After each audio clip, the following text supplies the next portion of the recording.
Hello. In this lesson, we're going to be talking about the present progressive verb tense. We will also be comparing it to the simple present to see how they're similar and different. To start, let's do a warm-up. Take a look at this comic. It's a comic, so it's supposed to be funny, right? So look at the pictures, read the words, and then I'd like you to describe the scene to your partner. If you don't have a partner and you're watching from home, you can describe it by writing the sentences down. What do you see? What are people doing? And how do they feel? You can pause the video while you do this.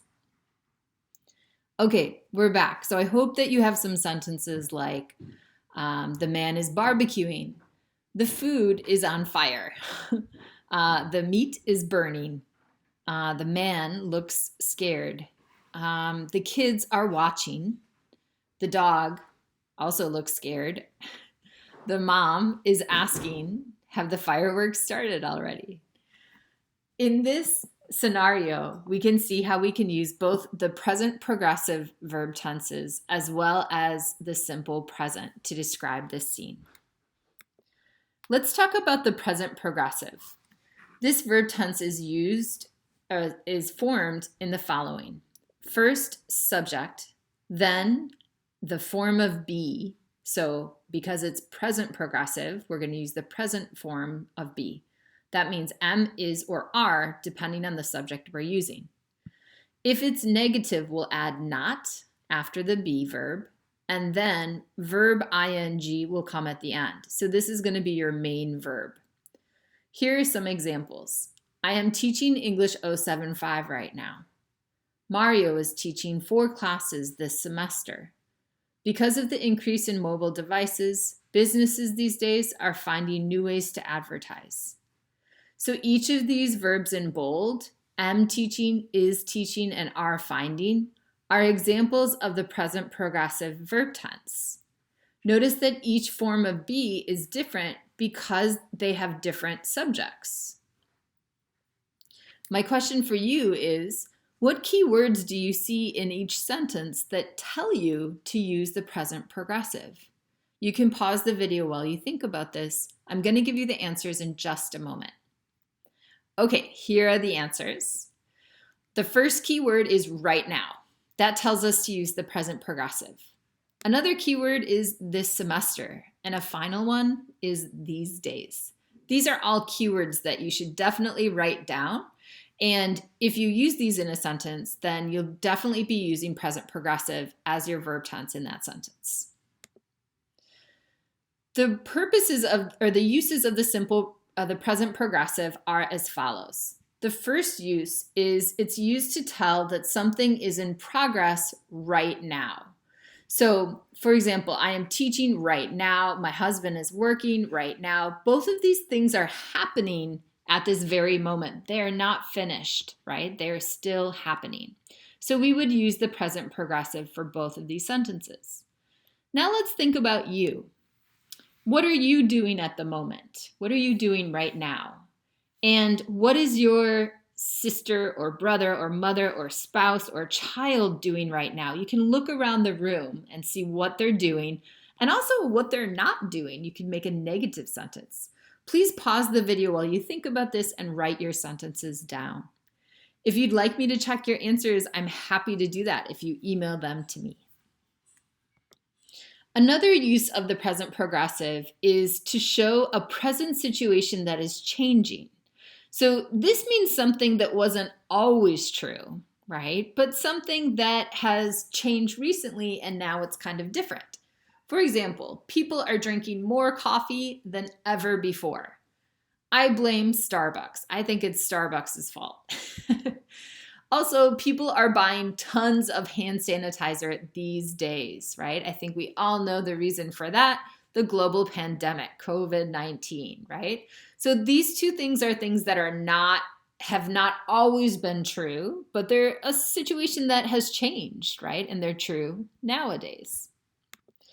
Now let's think about your own answers. So again, I have 2 questions here. I'd like you to use the present progressive to answer both of these questions. And if you'd like me to check your answers, please email me. Okay, now I'd like to compare the simple present and the present progressive. We learned about the present progressive today, and we learned that one use is to talk about something that's happening right now. We also learned that we can also use present progressive to talk about a situation that is changing, a present situation that is changing. How is this different from the simple present? Well, the simple present talks about habitual actions. So not something that's happening right now, but something that always or usually or sometimes happens. Habits and routines. Simple present is also used to talk about things that are facts. In other words, things that are always true. We can see the difference here. Simple present, always true. Present progressive, happening right now, or something that is changing, but it wasn't always true in the past. Now, down below, I have 4 sentences, right? Each sentence has a blank, and I'd like you to read the sentence and then decide, should I use simple present or present progressive? Look at the rules up here to help. Once you've decided which verb tense you'd like to use the verb in parentheses to make that verb tense here.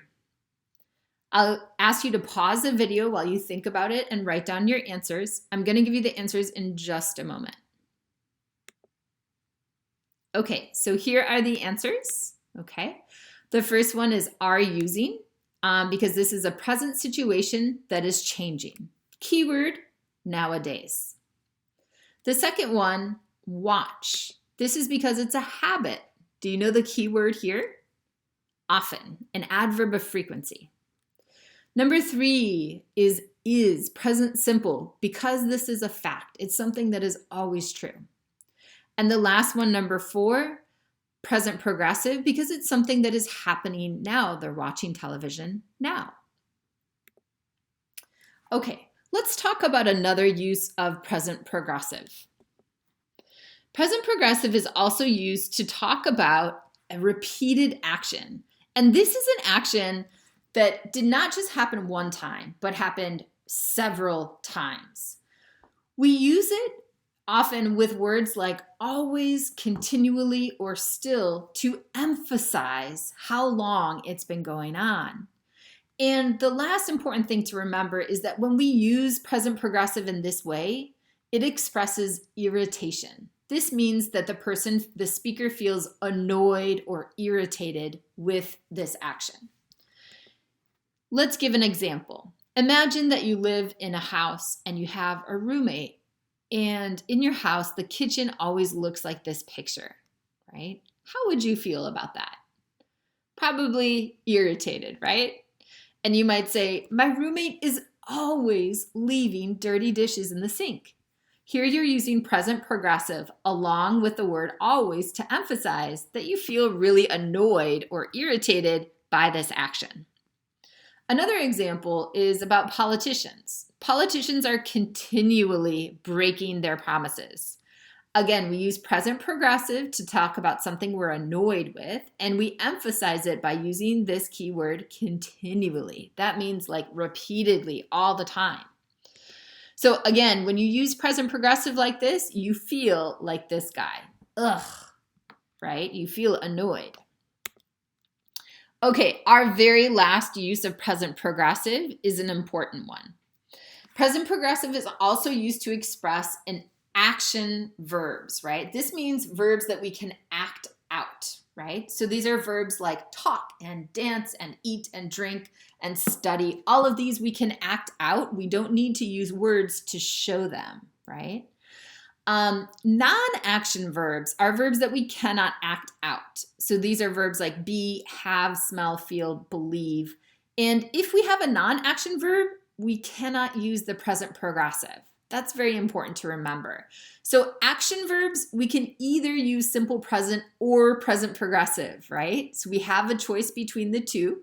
We're going to decide by following the rules that we talked about earlier in the video.